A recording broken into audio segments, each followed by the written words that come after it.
Welcome to Old Time Radio Classics. Tonight we present a tale of murder and mystery from the fog-shrouded streets of London. Mr. Markham, Antique Dealer, aired on May 11th, 1943, and features one of the most celebrated actors of the era, Paul Lukas. Just months after this broadcast, Lukas would win the Academy Award for Best Actor, defeating Humphrey Bogart's iconic performance in Casablanca. Born in Budapest, Hungary, Lukas had conquered the stages of Europe before arriving in Hollywood in 1927. He worked with the legendary Marx Reinhardt and appeared in Alfred Hitchcock's The Lady Vanishes. But it was his portrayal of an anti-Nazi resistance fighter in Watch on the Rhine that earned him Hollywood's highest honor. Tonight's story takes us to a London curio shop where nothing is quite what it seems. A young woman enters seeking antiques, but the shop's proprietor seems to know far too much about her and about a murder that may or may not have occurred. John Dickson Carr again provides the script, weaving a tale with a line between guilt and innocence blurs with every revelation. Carr was the undisputed master of the impossible crime story, and this episode showcases his talent for psychological suspense. As the Allies prepared for the eventual invasion of Europe and the Dambuster Raids made headlines, American listeners escaped into this tale of old London and older secrets. We present Mr. Markham, an Antique Dealer. Suspense.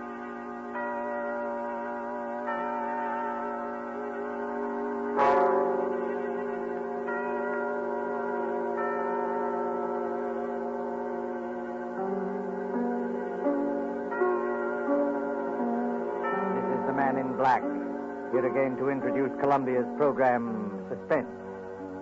Heading our starring Hollywood cast this evening is Mr. Paul Lukas, and with him are Miss Heather Angel and Mr. BRAMWELL FLETCHER. Story by John Dickson Carr, dealing with strange, very strange happenings in a London curio shop, and called Mr. Markham, Antique Dealer, is tonight's tale of suspense.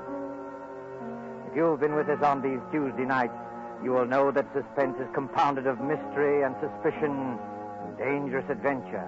In this series are tales calculated to intrigue you, stir your nerves, to offer you a precarious situation, and then withhold the solution till the last possible moment. And so, with the performances of Heather Angel, BRAMWELL FLETCHER, and Paul Lukas as Mr. Markham, Antique Dealer, we again hope to keep you in suspense.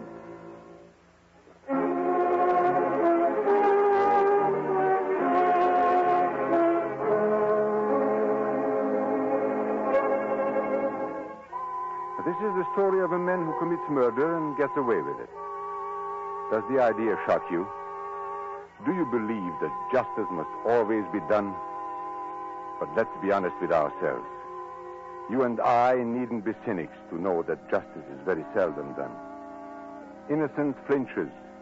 Guilt is childlike and bland. Innocence is imposed upon. Guilt can encompass all things, even a successful murder.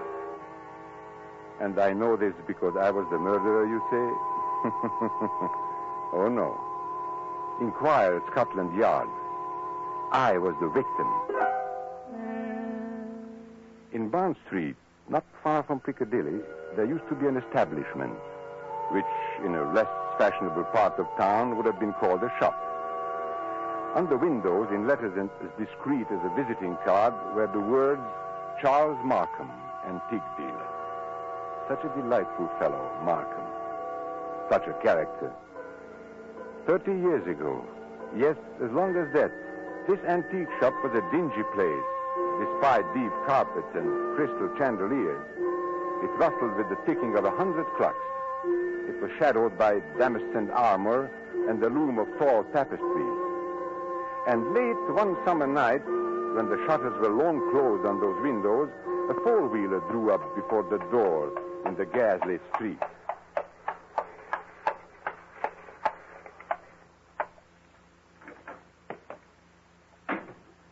That's all, cabby. You needn't wait. Very good, miss. Good night. Good night.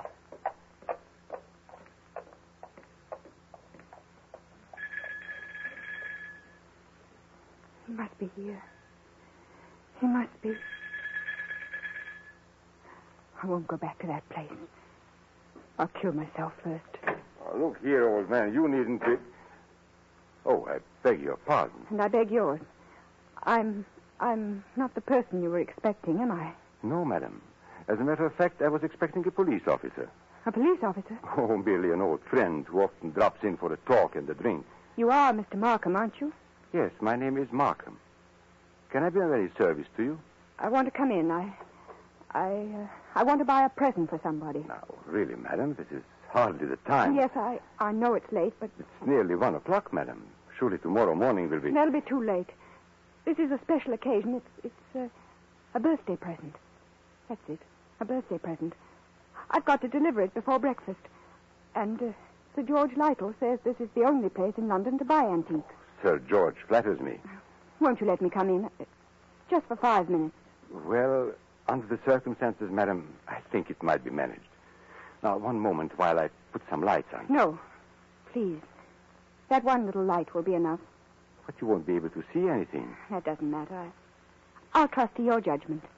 Just as you like. This way, madam. What's that? That noise. Oh, you mean the clocks, madam? There are more than 100 clocks in this room. I'm very fond of them. Don't they get on your nerves? Ticking away together like a nightmare? Striking the hours together? They don't strike together, madam. When the hour approaches, you will hear a musical din that lasts for some time. Might I interest you perhaps in a clock? No. I hate them. Now, all the same, this grandfather clock might amuse you. What about it? Observe the signature.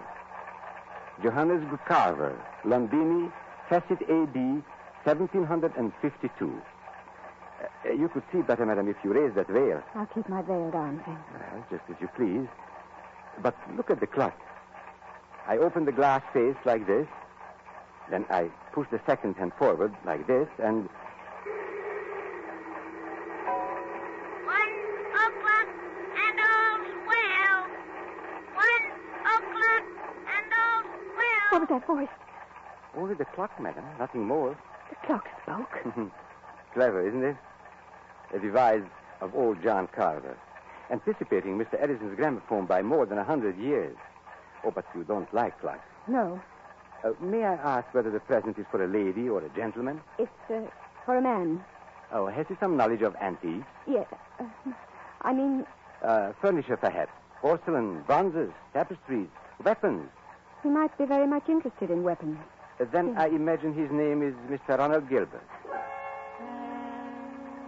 Now, will you tell me, Miss Ray, why you really came here tonight? So you know who I am. Naturally. You are Miss Judith Ray. And why did you come here? I wanted to see what sort of a man you actually were. Oh, and have you found out? No, but I won't go back to prison. I won't. As you will. But since it's to be a business conference, Miss Ray, and I imagine it is, Yes. well, then suppose we go into my office, here at the back of the shop. Will you precede me? Thank you. Oh, you must excuse the dust covers I've put on the chairs here. I'm leaving for a holiday tomorrow, and the shop will be closed. When I return next week, Miss Ray, I shall expect the amount requested. In cash, of course. But I can't raise £2,000. You ought to know that. Your fiancé could raise the money, I imagine. Ron? Do you think I'd have Ron know where I've been? Or what I've been? It's better than having his father learn it, surely. Now, sit down, Miss Ray. I'd rather stand, thank you. Now, that's a very foolish gesture. But the ladies will do it. They think it gives them dignity and shows the disdain of the poor blackmailer. You see, I make no bones about it. I am a blackmailer. You seem rather proud of yourself. Why not? I am the one person in England, perhaps in the world, who has made it a large-scale business. Congratulations. And what is all life but blackmail? The child says, if you don't give me that, I'll scream. The grown woman says, if you go on behaving like this, I will leave you. Your sex, Miss Ray, are blackmailers from the cradle. You know, Charles Markham, I wonder... Yes? I wonder if anybody's ever hurt you very much. Hurt me? What do you mean? When you talk about the world and people in general, your face goes white under the eyes. You pick up that letter opener from the desk. Not a letter opener, please, Miss Ray. A Medici dagger. 16th century work. It isn't the money that really interests you. I don't understand. You hate the world. You just want to torture people. But you think you've been tortured, isn't that so? This is a very sharp dagger, Miss Ray. If I throw it down on the desk, it sticks. like that. Isn't it so, Charles Markham? My motives, Miss Ray, aren't in question. I wonder. Whereas your motives are. Now, let me see. 10 years ago, in 1903, a certain girl called Letty Wilson, your real name, I believe, fell in love with a rather contemptible underworld character named Arthur Akers. Please. No humiliation was too great for her. She worked for him, lied for him, stole for him. I was only 18. I didn't know what I was Now, doing. this girl, for a very shabby theft, was sentenced to 3 years hard labor at Holloway Prison. 5 months later, she escapes from prison and disappears. All these years afterwards, she appears in the West End as Miss Judith Ray, fashionable milliner. Haven't I made up for it? Haven't I? No, For one mistake. After 10 years. the way of the world, my dear. I didn't create it. And I'm forgetting the best part of the comedy. This paragon of virtue next falls in love with Mr. Ronald Gilbert, son of Major General Sir Edmund Gilbert. Such a respectable family, too. Stop it, please. Then, shall we say, 2,000 pounds? Suppose I did raise the money. I don't know how, but suppose I did raise it. Well, What guarantee would I have that you wouldn't ask for still more money? I probably shall ask for more money, Miss Ray. But that's my privilege as a blackmailer. Then I'm never going to be free of you. Is that it? Well, frankly, that's it. Unless I kill you, of course. What if I did kill you? People have threatened it before, but they haven't meant it. Maybe I mean it. Well, we can easily test you out.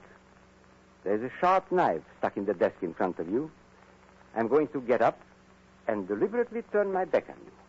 Like this. Be careful, Charles Markham. As a student of human nature, I'm curious. How much will you risk to keep this secret? Have you the courage to kill and risk hanging? Yes, I think I have. What was that? Now, aren't you glad you held back at the last moment, Miss Ray? I said, what was that? That, my dear, was the front doorbell. Probably my friend, Inspector Ross, from Wigmore Street Police Station. Come in, old man. Come on in. Make yourself comfortable. I'll be with you in a moment. You wanted me to attack you, didn't you? No, I was merely curious. And in any case, Miss Ray, it would be useless to kill me.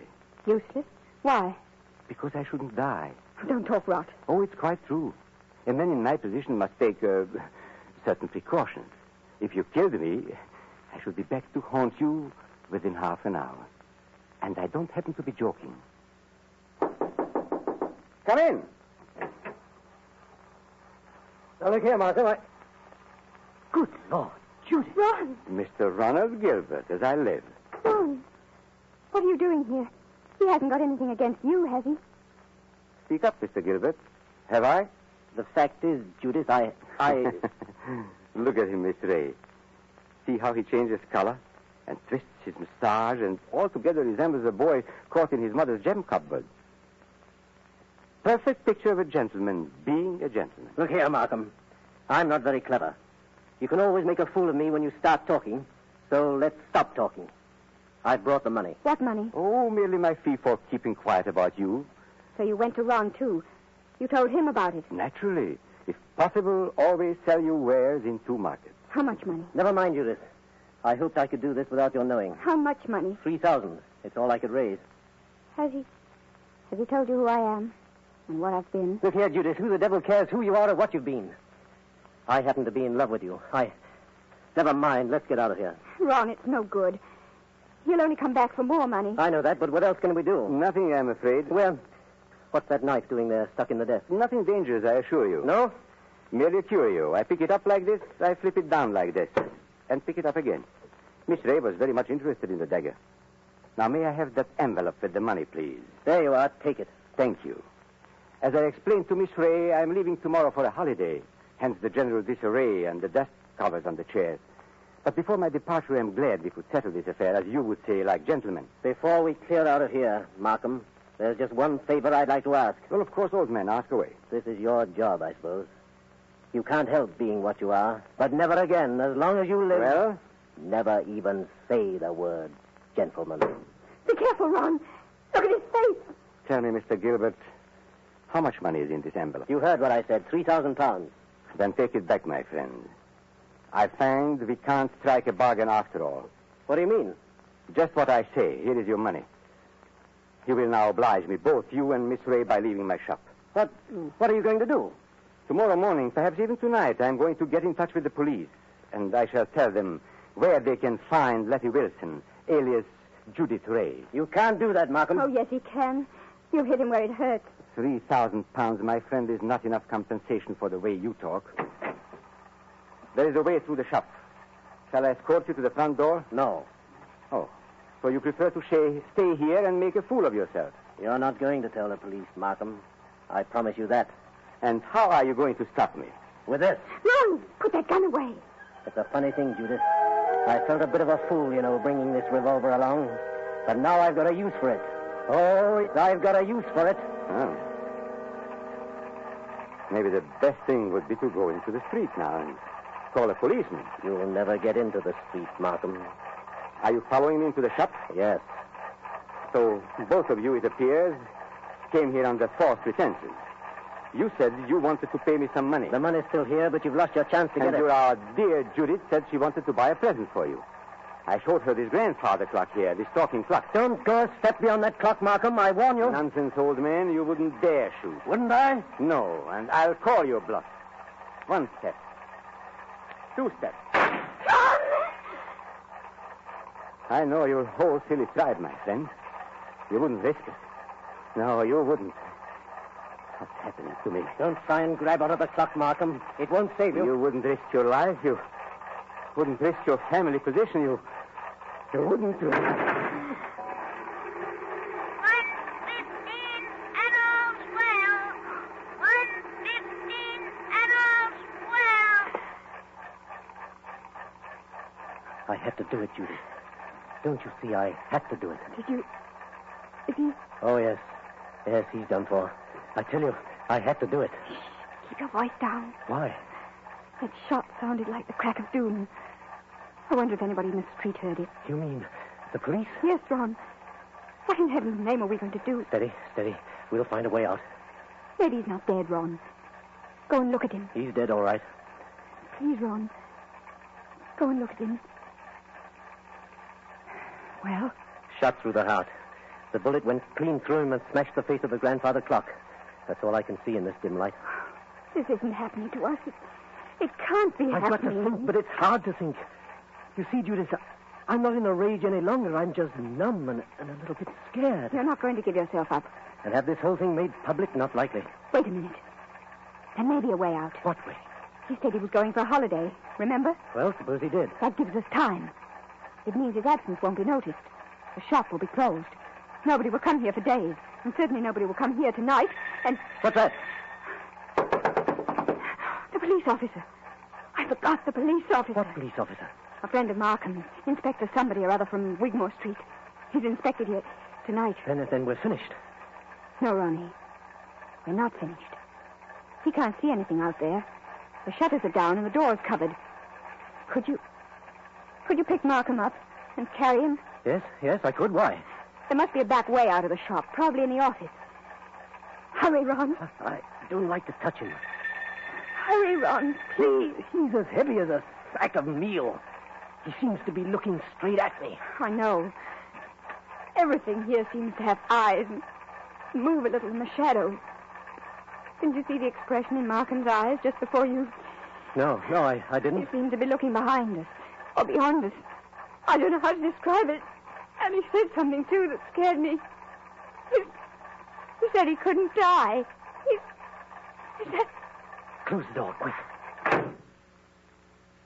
This police officer, Judith, he can't get into the shop, can he? Of course he can. The front door isn't locked. That's true. What's wrong with me, Judith? I came in there that way myself. And there's no time to lock the front door now. Our only hope is through the back way. I thought I'd seen a back door and... Ah, there it is. Just a minute. I've killed a man. That means I'm a murderer. A fraction of a second. One tick of a clock in there. And you change from an ordinary happy person into what I... Well, Judith, well? I'm sorry, Ron. The door's locked. Isn't there a key? No. Maybe in his pockets on a key ring. There isn't time, Ron. I think I heard the front door open. Our visitor's coming in. I've got it. The dust covers. What? Those white cloths that fit over the chairs. Look at them. What on earth are you talking about? We used to play a game when we were kids. Somebody sits in a big chair, you know. You fit the dust cover over him and nobody can tell he's sitting there. Don't you see, Judith? That's how we can hide Markham's body. It might work if there's time. There's got to be time. Take the big cover off that chair, the wing chair. All right. Maybe there's a chance. I'll fit him into it. Arms along the chair arms. Feet pushed back. Now, put the cover back again and pull it round down his feet. Don't let it touch his chest. The blood will show through. There, that's got it. You can't see anything now, can you? No, but, Ron, Well, what did you do with the gun? the gun. The gun you shot Markham with. Oh, Judith, I put it down on the floor when I picked up his body. Out in the other room? Yes, I'm afraid so. And it's too late now, Judith. The police are here. What are you going to say? I don't know. Trust your wits and try and brazen it out. Yes? Come in. Good evening, Miss Ray. And good evening, Mr. Gilbert. Charles Markham? You're Charles Markham? Correct, Miss Ray. But why should that surprise you? Why do you look as though you were seeing a ghost? Because we are seeing a ghost. If you're Charles Markham, whose body is... Judith, be careful. Body, Miss Ray. Did you say body? Miss Ray's upset. She doesn't know what she's talking about. If you killed me, I should be back to haunt you within half an hour. That's what he said. I tell you, Miss Ray isn't herself. She had bad news today. A relative of hers died. I've been trying to make her feel better. Indeed. Do you think it would make her feel better to bring her here? I don't understand. My dear sir, you are very welcome. But the situation is surely a little odd. I come in here and find you two looking as guilty as a pair of murderers in my private office in the middle of the night. There's nothing odd about that. I wanted to buy Judith something. At 1 o'clock in the morning? Yes. Why not? Well, may I ask how you managed to get in? The front door was open. We just walked in. If you wish to buy something, why not stay in the showroom? Why come to my office? Well, hang it all. You don't think we wanted to steal anything, do you? Well, that thought did occur to me. You see, there was nobody else here. There's nobody here, Mr. Markham. Not a living soul. Then you didn't meet, by any chance, my brother? Your brother? Yes, my brother Robert. You couldn't have mistaken him if you had seen him. He looks so much like me that few people can tell us apart. Oh, so that's it. Poor Robert often deputizes for me. He's learned to act like me, think like me, and talk like me. But he doesn't like the work very much. Of course, you know what my work really is. Is this part of the game? Are you trying to play cat and mouse? Robert is an idealist. He thinks, poor fellow, that my profession is beneath contempt. But he acts the part and acts it well because I pay him. And I find it useful to have a double who will run risks for me. What have you done with his body? We haven't done anything with him. If you've killed Robert, my friend, you've committed a totally useless murder. You don't see him here, do you? No, but I see his handiwork. Meaning what? I've warned him many times about throwing a knife down on a polished desktop. Those scratches on the desk are fresh scratches.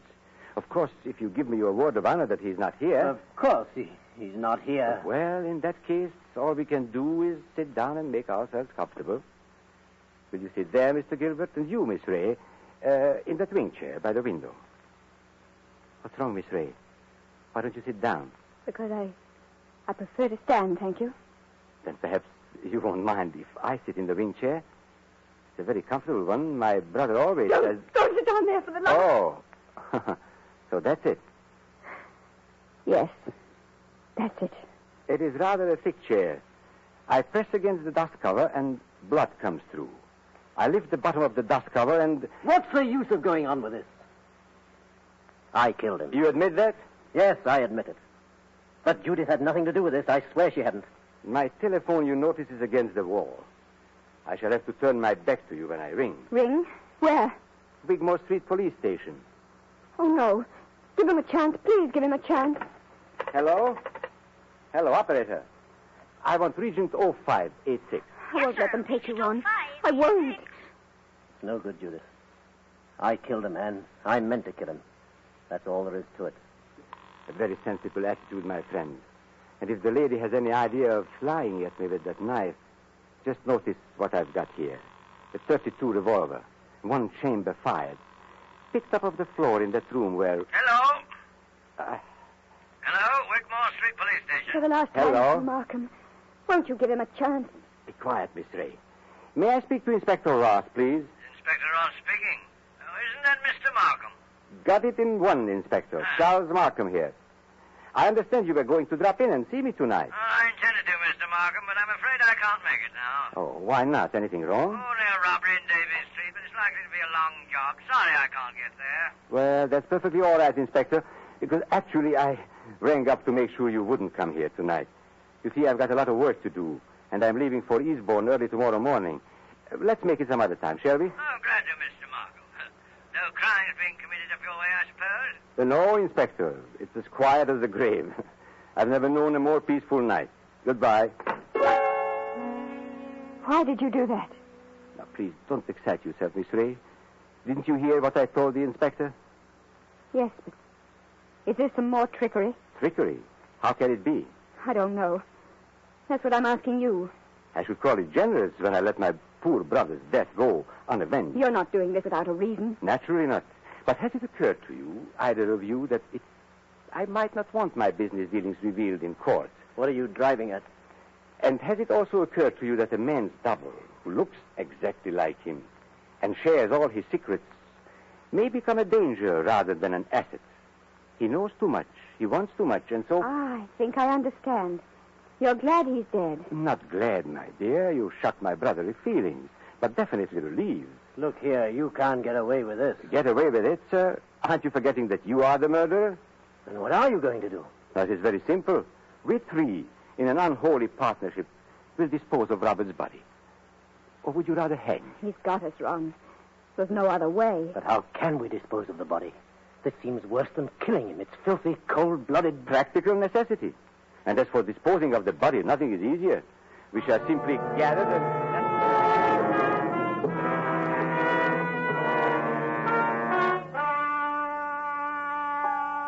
And so, as I said before, this is the story of a man who commits murder and gets away with it. Now, Ronald Gilbert looks back across the years and is still firmly convinced of his own guilt. But, of course, Gilbert never shot anybody. I was the man who committed the murder. Don't you remember? The bullet that killed my brother is supposed to have passed through his body and smashed the face of the grandfather clock. But that's an impossibility. The face of a grandfather clock is much higher than the heart of a man. You see, 2 shots were fired at the very same instant. Gilbert missed and smashed the clock face. I fired from the door of the office and did not miss. That was why my brother looked past those 2. I went out by the back door, locked it, and reappeared at the front afterwards. It was not Robert Markham who died. I am Robert Markham. It was Charles who died that night. And I killed him to stop forever the wholesale blackmail that was poisoning the lives and blasting the hearts of 1,000 half-crazed people. His records I destroyed, his correspondence I burned. He is dead and gone. I have assumed his name and identity ever since. I committed a murder. And yet, if you sat on a jury, dare you say that you would condemn me? Come now. Would you?